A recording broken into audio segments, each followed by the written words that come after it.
শিক্ষার্থী বন্ধুরা, আজ আমরা আলোচনা করব 9.1 এর কিছু নৈর্ব্যক্তিক প্রশ্নোত্তর।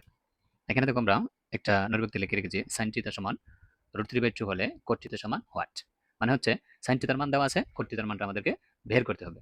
ওইটা যদি বের করতে হয় তাহলে আমরা জানি, তোমরা হয়তো করেছো ক্লাসে বা আগে, দেখবে যে এখানে sin θ cot θ যে কোনো একটা মান দেওয়া থাকলে বাকি আরো যে 5টা ত্রিকোণমিতিক θ আছে ওইগুলো আমরা বের করতে পারি। তাহলে দেখো আমরা এখানে শুরু করি। sin θ সমান √3/2, তাহলে sin θ সমান আমরা কি জানি? ত্রিভুজের ক্ষেত্রে যদি চিন্তা করি তাহলে আমরা পাশে একটা ত্রিভুজ এঁকে নেই, সমকোণী ত্রিভুজ। ত্রিভুজটা যদি তুমি আঁকো এবং মানগুলো যদি বসাইতে পারো তাহলে অঙ্কটা তোমার জন্য একদম ইজি হয়ে যায়। তাহলে দেখো sin θ সমান আমরা জানি লম্ব বাই অতিভুজ। লম্ব বাই অতিভুজ যদি হয় sin θ র মান হচ্ছে √3/2। তাহলে তুমি উপরে আছে কি লম্ব, তাহলে আমরা যদি এটাকে যদি থিটা কোণ ধরি তাহলে লম্ব হবে এদিকে, লম্ব হচ্ছে আমাদের √3 আর অতিভুজ হচ্ছে 2। মনে করো এটা আমরা চিহ্ন দিয়ে রাখলাম A B C. A B C একটা ত্রিভুজ, তার কোণ হচ্ছে থিটা কোণ। তাহলে আমরা পাই লম্ব বিসি, অতিভুজ এসি, ভূমি হচ্ছে এবি। এখন আমাদের লম্ব আর অতিভুজ দেওয়া আছে, আমাদের বের করতে হবে ভূমি, কারণ ভূমিটা বের করতে পারলে আমরা প্রত্যেকটা মান এখান থেকে বের করতে পারবো।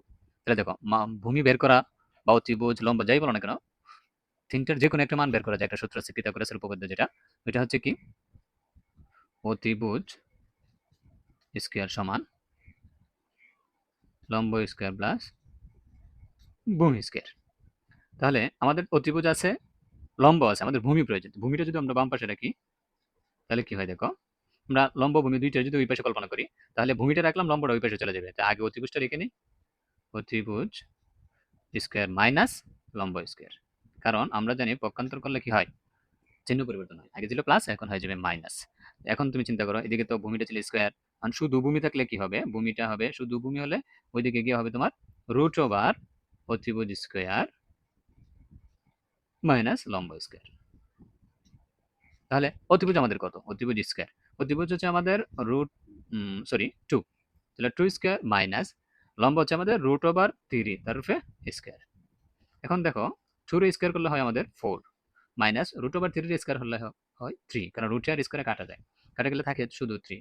4 মাইনাস 3 মানে 1, 1 এর বর্গমূল তো আমাদের জানি 1। তাহলে আমরা ভূমি পাইলাম কত? 1। এখন তোমাকে দিছে কি বের করতে হলো গিয়া cot θ। তাহলে cot সমান আমরা কি জানি, ওইটা আবার জানতে হবে, না হলে আবার মানে এখানে গোলমাল লেগে যাবে।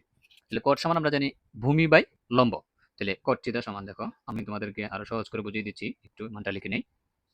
cot θ সমান হচ্ছে ভূমি বাই লম্ব। ভূমি হচ্ছে কত? 1 আর লম্ব হচ্ছে √3।